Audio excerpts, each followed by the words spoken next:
প্রতিটি মুসলমানের জন্য শিক্ষা।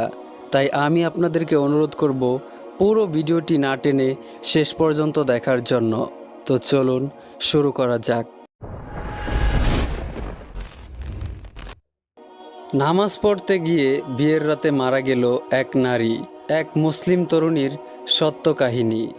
আজ তার বিয়ে, মহা ধুমধামে চলছে সব আয়োজন, চারিদিকে উৎসব। মাগরিব নামাজের পর তাকে মেকআপ দেওয়া হলো, সুন্দর সাদা বিয়ের পোশাক পরানো হলো।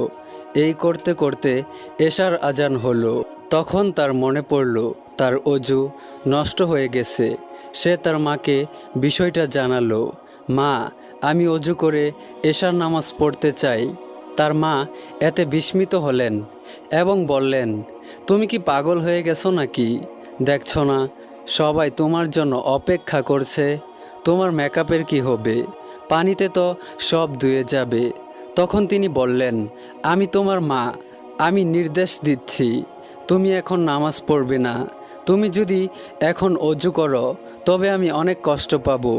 মেয়ে জবাব দিল, নামাজ না পড়ে আমি এখান থেকে যাব না। মা, তুমি জানো নামাজের কোনো মাফ নেই, মানুষ আল্লাহর অবাধ্য হতে পারে না। তার মা জবাব দিলেন, মেকআপ ছাড়া তোমাকে দেখলে মেহমানরা তোমাকে নিয়ে কি বলবে? তাদের চোখে তুমি কি সুন্দর লাগবে? তোমাকে দেখে তখন তারা কৌতুক করবে। মেয়ে তখন বলল, মা, তুমি কি এই নিয়ে চিন্তা করো যে আমি সৃষ্টির দৃষ্টিতে সুন্দর কিনা? আমার স্রষ্টা নিয়ে কি ভাবো?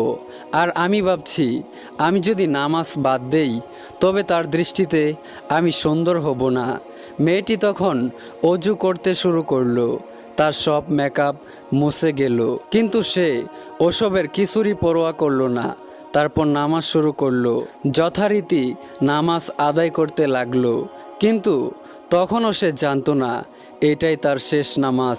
সে যখন সেজদায় গেল তখনই তার রূহ বের হয়ে গেল। নামাজ পড়তে পড়তে এক মুসলিম নারী তার প্রভুর সান্নিধ্যে চলে গেলেন। তিনি নামাজকেই সবচেয়ে বেশি গুরুত্ব দিতেন। মেয়েটি চেয়েছিলেন তার রবের কাছাকাছি হতে, আর নামাজেই রবের সবচেয়ে কাছাকাছি হওয়া যায়। কে তার চেহারা নিয়ে, সাজগোজ নিয়ে কি বলল, সে তার পরোয়া করত না। তার ভাবনা জুড়ে ছিল আল্লাহ তার সম্পর্কে কি ভাবছেন। তো বন্ধুরা, এই ছিল ঘটনা। বন্ধুরা, ভিডিওটি ভালো লাগলে একটি লাইক দিবেন, আর নিয়মিত ইসলামিক ভিডিও পেতে চ্যানেলটি সাবস্ক্রাইব করে আমাদের সাথেই থাকুন। আল্লাহ হাফিজ।